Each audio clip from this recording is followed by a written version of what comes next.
ಕಚೇರಿಗಳ ಕೆಲಸವನ್ನು ವಾರಕ್ಕೆ 4 ದಿನಗಳಿಗಿಳಿಸಿತ್ತು ಹಾಗೂ 15 ದಿನ ಶಾಲಾ ಕಾಲೇಜುಗಳಿಗೆ ಬಂದನ್ನು ಮಾಡುವಂತೆ ಆದೇಶಿಸಿತ್ತು. ಒಂದು ಸ್ವಲ್ಪ ಡಿಫ್ರೆಂಟ್ ಆಗಿದ್ರು ಕೂಡ ಏನೋ ಜನಕ್ಕೆ ಒಳ್ಳೆಯದಾಗಲಿ ಅನ್ನೋ ನಿಟ್ಟಿನಲ್ಲಿ ಯೋಚನೆ ಮಾಡ್ದಂಗಿದೆ. ಇದು ಒಂದು ಕಡೆ ಆದರೆ, ಇನ್ನು ನೋಡಿ ಸ್ಥಳಾಂತರ ಬಂಕರ್ ವಾಸ ನಿರಾಕರಿಸಿದ್ರಂತೆ ಅಲಿ ಖಮೇನಿ. ನೋಡಿ, ಆಯತುಲ್ಲಾ ಖಮೇನಿ ಇಸ್ರೇಲ್ ಅಮೆರಿಕ ಜಂಟಿ ಯುದ್ಧದಲ್ಲಿ ಮೊದಲ ದಿನವೇ ಬಲಿಯಾಗ್ಬಿಟ್ರು ಅಂತಿತ್ತಲ್ಲ, ಅವ್ರು ಇಷ್ಟೆಲ್ಲ ಬುದ್ಧಿವಂತರು, 40 ವರ್ಷ ಇರಾನ್ ಸರ್ಕಾರವನ್ನು ತಮ್ಮ ಕೈಯಲ್ಲಿ ಇಟ್ಕೊಂಡು ಆಳ್ದಂಥವ್ರು, ಏನೇನೆಲ್ಲ ಯೋಜನೆಗಳನ್ನು ತಂದಂಥವ್ರು. ಆದರೆ ಅಷ್ಟು ಬೇಗ ಯಾಕೆ ಅವರು ಸೆಕ್ಯೂರಿಟಿ ತಗೊಳ್ಳಿಲ್ಲ? ಅದರಲ್ಲೂ ಕೂಡ ಬಂಕರ್ ಒಳಗಡೆ ಹೋಗಿ ಯಾಕೆ ಬಚ್ಚಿಕೊಳ್ಳಿಲ್ಲ? ಅವರ ಗೊತ್ತಾಗಿರ್ಬೇಕಲ್ವ, ಈ ಕಡೆ ದಾಳಿ ಆಗ್ಬೋದು ನನ್ನ ಮೇಲೆ, ಏನಕ್ಕೆ ಅವ್ರು ಸೇಫ್ಟಿ ತಗೊಳ್ಳಿಲ್ಲ ಅನ್ನುವಂಥ ಪ್ರಶ್ನೆಗೆ ಒಬ್ಬರು ಉತ್ತರ ಕೊಟ್ಟಿದ್ದಾರೆ. ಏನು ಕೊಟ್ಟಿದ್ದಾರೆ, ಅವ್ರು ಏನಕ್ಕೆ ಬಂಕರ್ ಯೂಸ್ ಮಾಡಲಿಲ್ಲ ಅನ್ನೋದ್ರ ಬಗ್ಗೆ ಮಾತನಾಡಿದ್ದಾರೆ. ನೋಡೋಣ. ನೋಡಿ, ಇರಾನ್ನ ಮೃತ ಪರಮೋಚ್ಚ ನಾಯಕ ಆಯತುಲ್ಲಾ ಅಲಿ ಖಮೇನಿ ಅಮೆರಿಕ ದಾಳಿ ಸನ್ನಿಹಿತ ಆಗಿದ್ರೂ ಕೂಡ ಬಂಕರ್ನಲ್ಲಿ ಯಾಕೆ ಕುಳಿತುಕೊಳ್ಳಿಲ್ಲ ಅಂತ ಹೇಳಿ, ಟೆಹರಾನ್ ಬಿಟ್ಟು ಬೇರೆ ಕಡೆ ಯಾಕೆ ಸಾಗಲಿಲ್ಲ ಅಂತ ಹೇಳಿದ್ರೆ, ಇರಾನ್ನ ಸರ್ವೋಚ್ಚ ನಾಯಕನ ಪ್ರತಿನಿಧಿ ಅಬ್ದುಲ್ ಮಜೀದ್ ಹಕೀಮ್ ಇಲಾಹಿ ಯಾಕೆ ಅವ್ರು ಹೋಗಿ ಬಚ್ಚಿಕೊಳ್ಳಿಲ್ಲ ಅನ್ನೋದ್ರ ಬಗ್ಗೆ ಮಾಹಿತಿಯನ್ನು ಕೊಟ್ಟಿದ್ದಾರೆ. ಸರ್ವೋಚ್ಚ ನಾಯಕನ ಪ್ರತಿನಿಧಿನೇ ಹೇಳಿರೋದು, ಹಂಗಾದ್ರೆ ಅವ್ರ ಹತ್ರ ಎಕ್ಸಾಕ್ಟ್ ಮಾಹಿತಿ ಇತ್ತ ಅನ್ನುವಂಥದ್ದು.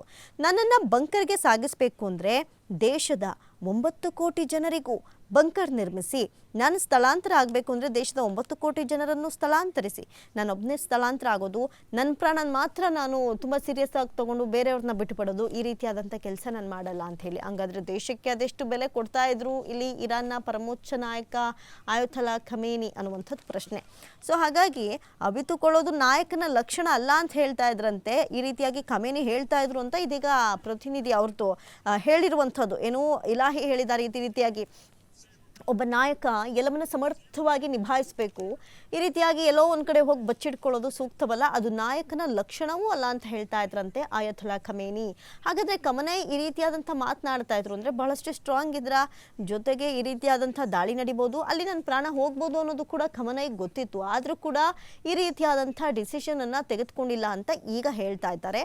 ಆದರೆ ಒಂದು ಕಡೆ ಈಗ ಅಲ್ಲಿ ಬಚ್ಚಿಟ್ಕೊಳ್ಳಿಲ್ಲವಾದರೂ ಕೂಡ ಖಮೇನಿ ಇನ್ನಿಲ್ಲ.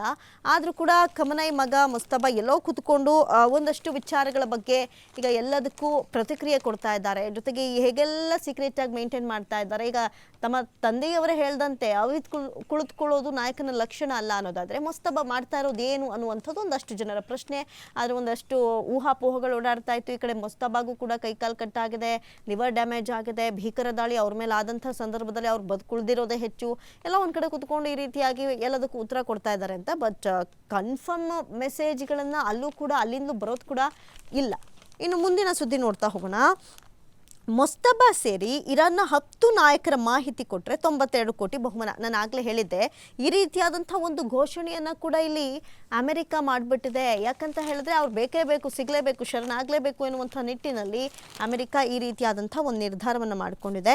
ನೋಡಿ, ಮಧ್ಯಪ್ರಾಚ್ಯ ಸಂಘರ್ಷದ ನಡುವೆ ಇರಾನ್ನ ನೂತನ ಪರಮೋಚ್ಚ ನಾಯಕ ಮುಸ್ತಫಾ ಖಮೇನಿ ಸೇರಿದಂತೆ 10 ರಾಜಕಾರಣಿಗಳು ಮತ್ತು ಇಸ್ಲಾಮಿಕ್ ರೆವಲ್ಯೂಷನರಿ ಗಾರ್ಡ್ ಕೋರ್ ಅಧಿಕಾರಿಗಳ ಬಗ್ಗೆ ಸೂಕ್ತ ಮಾಹಿತಿ, ಎಕ್ಸಾಕ್ಟ್ ಆಗಿ ಅವ್ರು ಎಲ್ಲಿದ್ದಾರೆ ಅನ್ನುವಂಥ ಡೀಟೇಲ್ಸನ್ನು ಕೊಟ್ಟರೆ 92 ಕೋಟಿ ರೂಪಾಯಿ ಆಫರನ್ನು ಮಾಡಿಬಿಟ್ಟಿದ್ದಾರೆ ಡೊನಾಲ್ಡ್ ಟ್ರಂಪ್. ಹಾಗಾದರೆ ಬೇಗ ಸಿಗುವಂಥ ಚಾನ್ಸಸ್ ಇದೆಯಾ?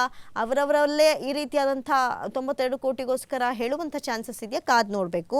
ಯಾರೆಲ್ಲ ಇದ್ದಾರೆ ಪಟ್ಟಿಲಿ ಅಂದರೆ, ನೂತನ ಪರಮೋಚ್ಚ ನಾಯಕ ಮುಸ್ತಫಾ ಖಮೇನಿ, ಧರ್ಮಗುರು ರಾಜಕೀಯ ಮುಖಂಡ ಅಲಿ ಅಸ್ಗರ್ ಇಜಾಯಿ, ಮಿಲಿಟರಿ ಕಮಾಂಡರ್ ಯಸ್ಸರ್ ರಜೀಮ್ ಸಫಾಯಿ, ಹಿರಿಯ ರಾಜಕಾರಣಿಯಾದಂಥ ಅಲಿ ಲಾರಿಜಾನಿ ಹಾಗೂ ಒಂದಷ್ಟು ಜನರಿದ್ದಾರೆ. ಜೊತೆಗೆ ಈ 10 ಮಂದಿಯನ್ನು ಇರಾನಿನ ಭಯೋತ್ಪಾದಕರು ಅಂತ ಕರೆದಿರುವಂಥ ಅಮೆರಿಕ, ಇವರು ವಿಶ್ವಾದ್ಯಂತ ಉಗ್ರವಾದವನ್ನು ಯೋಜಿಸುವ ಕಾರ್ಯರೂಪಕ್ಕಿಳಿಸುವಂಥ IRGCಯ ಭಾಗವಾಗಿದ್ದಾರೆ ಅಂತ ಆರೋಪ ಮಾಡೋದ್ರ ಜೊತೆಗೆ, ಒಂದು ವೇಳೆ ನೀವು ಅವ್ರನ್ನ ಹಿಡಿದುಕೊಟ್ರೆ 92 ಕೋಟಿಯನ್ನು ಘೋಷಿಸ್ಬಿಟ್ಟಿದ್ದಾರೆ. 92 ಕೋಟಿ ಆಸೆಗೋಸ್ಕರನಾದರೂ ಪರವಾಗಿಲ್ಲ, ಇಲ್ಲಿ ಮುಸ್ತಫಾ ಸಿಗಲೇಬೇಕು, ಮುಸ್ತಫಾ ಖಮೇನಿಯನ್ನು ಹಿಡಿದಾಕಲೇಬೇಕು, ದಾಳಿಯನ್ನು ನಡೆಸಲೇಬೇಕು ಅನ್ನುವಂಥದ್ದು ಒಂದು ಕಡೆ ಅಮೆರಿಕ ಡಿಸಿಷನ್. ಯಾಕಂತ ಹೇಳಿದ್ರೆ ಇವರೆಲ್ಲರೂ ಕೂಡ ಭಯೋತ್ಪಾದಕತೆಯನ್ನು ತುಂಬ ಪ್ರಯಾರಿಟಿ ಕೊಡ್ತಾರೆ, ಅವರು ಇದ್ದಷ್ಟು ಸರಿ ಇಲ್ಲ ಎನ್ನುವಂಥ ಸಂದೇಶವನ್ನು ರವಾನೆ ಮಾಡೋದ್ರ ಜೊತೆಗೆ ಅಮೆರಿಕ 92 ಕೋಟಿಯ ಆಫರನ್ನು ಮಾಡಿದ್ದಾರೆ. ಈ 92 ಕೋಟಿ ಆಸೆಗೆ ಬಿದ್ದು ಯಾವಾಗ ಯಾರು ಮಾಹಿತಿ ಕೊಡ್ತಾರಾ ಅಥವಾ ಇದಕ್ಕೆ ಏನು ಇರಾನ್ ರಿಪ್ಲೈ ಮಾಡುತ್ತೆ, ಇನ್ನಷ್ಟೇ ಕಾದು ನೋಡಬೇಕಿದೆ. ಇದೆಲ್ಲ ಒಂದು ಸುದ್ದಿ. ಆದರೆ ಇನ್ನು ಕೊನೆಯ ಸುದ್ದಿಯನ್ನು ನೋಡ್ತಾ ಹೋಗೋಣ.